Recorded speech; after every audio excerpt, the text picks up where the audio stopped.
I want to ask you about another media story that's been fascinating today, and that is a Freedom of Information application effectively has revealed the text message exchanges between the Liberal Premier of New South Wales, Gladys Berejiklian, and the Labor Premier of Queensland, Senator Palaszczuk. There's been some icy exchanges between them, and some people have focused on the spelling mistakes and the like of Anastasia's name. But I actually find it quite refreshing that they can just go directly to each other about issues like state borders and lockdowns and the like. It's not a bad way to do business, is it? I think it's a good way to do business. I think it is refreshing that these two premiers have had this frank and open exchange. I'd love to know what's in the redacted messages. I think that would be quite That's interesting. That's right. I should point out actually, probably a lot of it has been censored, yeah.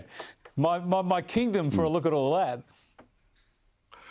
Totally, but I think it's good that the Premier's can cut through the chase and go, these are the problems, and look, here in Queensland, we're suffering under Palaszczuk.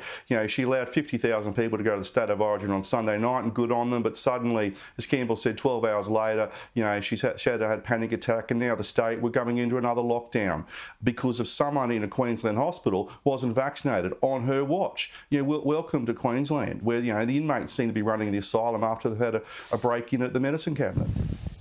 Well, welcome to Australia, James. The tragedy is that Gladys Berejiklian, who's held out for common sense for so long, she's gone down this path, an unnecessary lockdown, admittedly with a more serious cluster, a more serious breakout. But half the country now in lockdown, thankfully not me just yet.